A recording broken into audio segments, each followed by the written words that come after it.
Washington, dans une volte-face historique, la très conservatrice Cour suprême des États-Unis a enterré vendredi le droit à l'avortement et une poignée d'États en ont profité pour bannir immédiatement les interruptions de grossesse sur leur sol.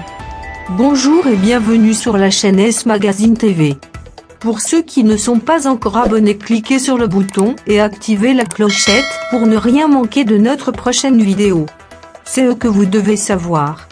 La Cour suprême des États-Unis a jugé qu'il n'y avait pas de droit constitutionnel à l'avortement. Avec la décision Dobbs v. Jackson Women's Health Organization, le tribunal à majorité conservatrice a annulé l'arrêt Roe v. Wade, une affaire historique de 1973, qui garantissait le droit des Américaines à avorter.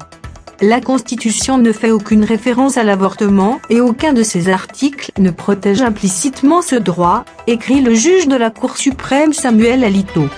Il est temps de rendre la question de l'avortement aux représentants élus du peuple dans les parlements locaux. À la suite de ce renversement, les États seront donc à nouveau autorisés à interdire ou à restreindre sévèrement l'avortement. Au total, 26 États devraient interdire la pratique. Le président Joe Biden a dénoncé une erreur tragique qui met la santé et la vie de femmes en danger et appelé les Américains à défendre le droit à l'avortement lors des élections de mi-mandat en novembre. Alors que les cliniques du Missouri, Dakota du Sud ou de Géorgie fermaient leurs portes les unes après les autres, des États démocrates, comme la Californie ou New York, se sont engagés à défendre l'accès aux IVG sur leur sol. Cette révolution a été déclenchée par la décision de la Cour suprême de révoquer son arrêt emblématique Roe v. Wade, qui depuis 1973 garantissait le droit des Américaines à avorter, la majorité de ces juges l'estimant aujourd'hui totalement infondé. La Constitution ne fait aucune référence à l'avortement et aucun de ses articles ne protège implicitement ce droit, écrit le juge Samuel Alito. Il est temps de rendre la question de l'avortement aux représentants élus du peuple dans les parlements locaux. Cette formulation est proche d'un avant-projet d'arrêt qui avait fait l'objet d'une fuite inédite début mai. Même si elle était attendue, elle a poussé des centaines de personnes à manifester leur joie ou leur tristesse devant le temple du droit, à Washington.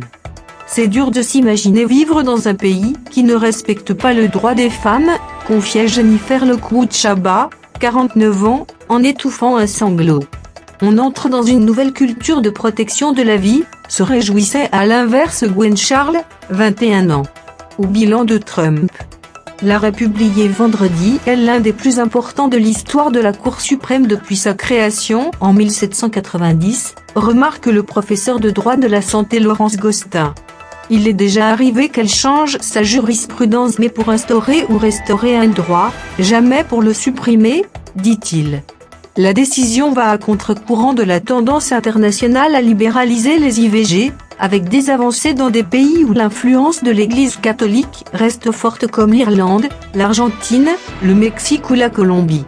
À l'international, plusieurs voix, dont celle des premiers ministres britanniques Boris Johnson et canadien Justin Trudeau, ont d'ailleurs déploré le retour en arrière américain.